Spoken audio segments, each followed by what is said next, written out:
बिस्मिल्लाहिर्रहमानिर्रहीम। अस्सलामु अलैकुम वरहमतुल्लाहि वबरकातुहू। जी प्यारे बच्चों, उम्मीद है आप सब खैरियत से होंगे और कुरान को बहुत शौक़ से सुन रहे होंगे और अल्लाह ताला की मोहब्बत रोज़ ब रोज़ आपके दिल में बढ़ती जा रही होगी और आप सब अल्लाह ताला की बहुत सारी नेमतों पर गौर व फिक्र भी कर रहे होंगे। अल्लाह ताला से दुआ है अल्लाह ताला आप सबको बेहतरीन इल्म सीखने और सिखाने वाला बना दे, आमीन। जी प्यारे बच्चों, आज हम पारा नंबर 12 से अल्लाह ताला की पहचान और मार्फत हासिल करेंगे। आइए सूरा हूद की आयत नंबर 7 का तर्जुमा देखते हैं। अल्लाह ताला इस आयत में फरमाते हैं, और वही अल्लाह ही तो है जिसने आसमानों और ज़मीन को 6 दिन में बनाया। इससे पहले अल्लाह का अर्श पानी पर था। अल्लाह का तुम्हें पैदा करने का मकसद ये है कि वो तुम्हें आजमा कर देखे कि तुम में से कौन बेहतर अमल करता है। अब ए मोहम्मद सल्लल्लाहु अलैहि वसल्लम, आप कहेंगे कि तुम लोग मरने के बाद दोबारा ज़िंदा करके उठाए जाओगे, तो काफिर कहेंगे ये तो खुला जादू है।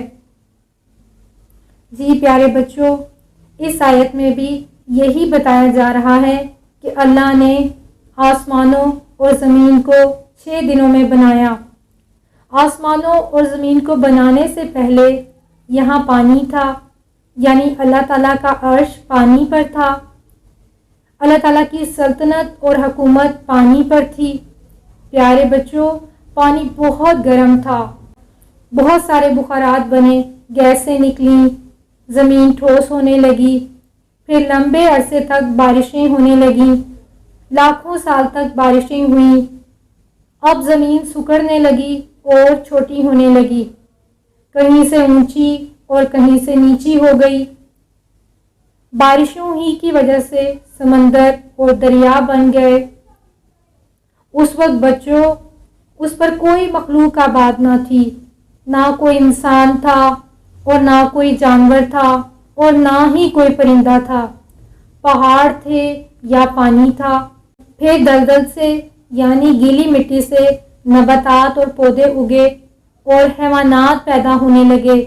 जी प्यारे बच्चों, इस आयत में अल्लाह ताला मज़ीद बता रहे हैं, ऐ इंसान, मैंने तुम्हें बेकार तो नहीं पैदा किया, बल्कि तुम्हें पैदा करने का मकसद ये था कि मैं तुम्हें देखूं कि तुम में से कौन अच्छे और बेहतर काम करता है, यानी कौन कुरान और सुन्नत के मुताबिक अमल करता है।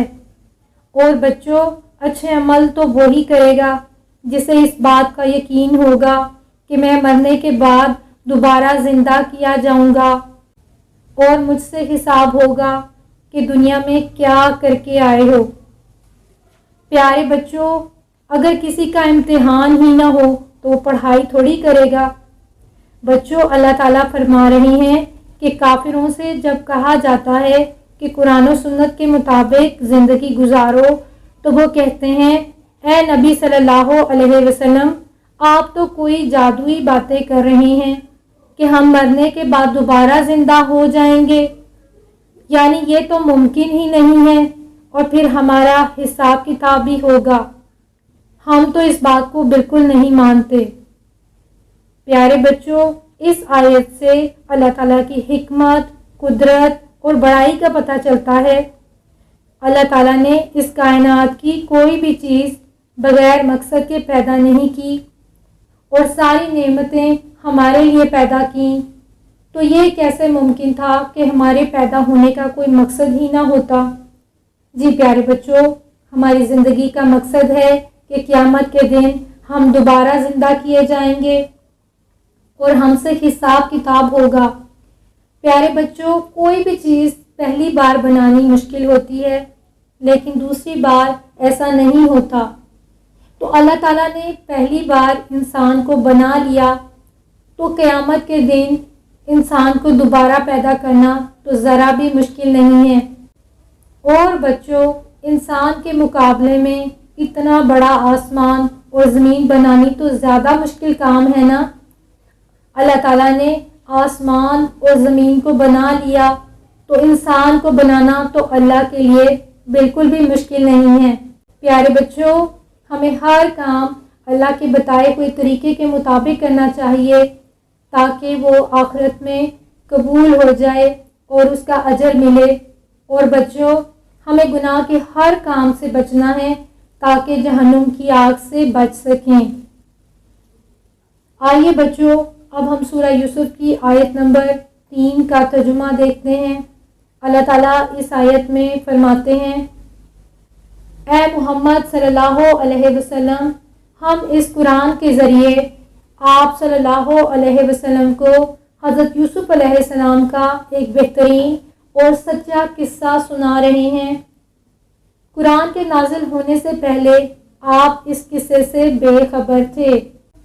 پیارے بچوں، اس آیت سے ہمیں اللہ تعالیٰ کے بارے میں بہت کچھ پتہ چلتا ہے کہ سب سے بہترین اور سچا واقعہ اللہ تعالیٰ کا بیان کرتا ہے جو حضرت یوسف علیہ السلام کا قصہ ہے۔ لہٰذا دنیا کے جھوٹے قصے، ناول، ڈرامے اور فلمیں نہیں دیکھنی چاہیے، کیونکہ جھوٹ سننا، دیکھنا اور پڑھنا سب گناہ ہے۔ اللہ تعالیٰ ہمیں اس سے بچائے۔ دوسری بات یہ پتہ چلتی ہے کہ اللہ تعالیٰ کے سوا کسی کو غیب کا علم نہیں ہے، یہاں تک کہ ایک نبی کو بھی غیب کا علم نہیں ہوتا۔ اللہ تعالیٰ نے ہی حضرت یوسف علیہ السلام کا قصہ سنایا تو انہیں پتہ چلا،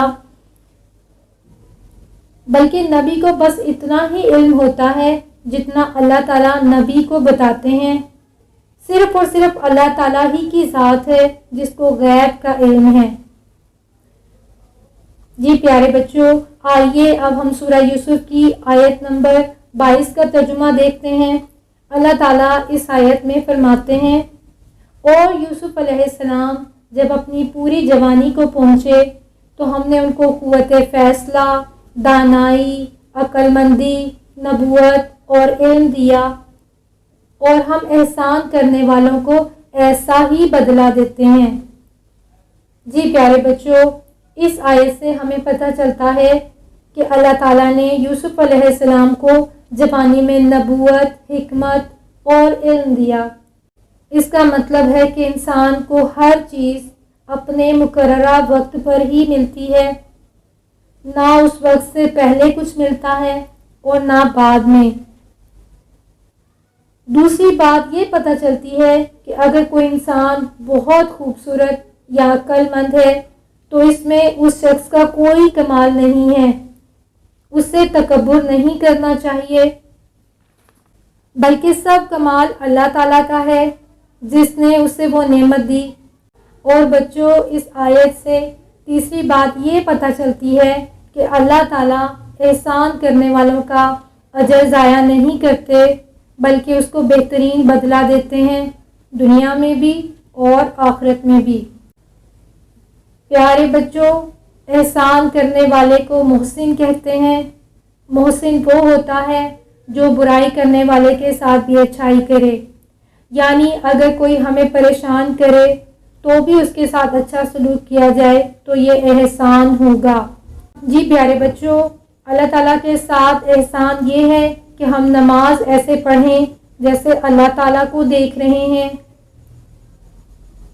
اور اگر یہ نہ کر سکیں تو پھر ہمیں ایسے نماز پڑھنی چاہیے کہ جیسے اللہ ہمیں دیکھ رہا ہے۔ پیارے بچوں، اللہ تعالیٰ سے دعا ہے اللہ ہمیں محسن بننے کی توفیق عطا فرمائے اور ہم سے راضی ہو جائے، آمین۔ جی پیارے بچوں، الحمدللہ ہمارا پارہ نمبر 12 آج مکمل ہو گیا ہے۔ انشاءاللہ اگلی بار پارہ نمبر 13 پر بات ہوگی۔ اپنا اور اپنے گھر والوں کا بہت خیال رکھیے گا۔ ویڈیو کو لائک اور چینل کو سبسکرائب کرنا مت بھولیے گا۔ اگلی ویڈیو تک کے لیے اجازت۔ السلام علیکم ورحمۃ اللہ وبرکاتہ۔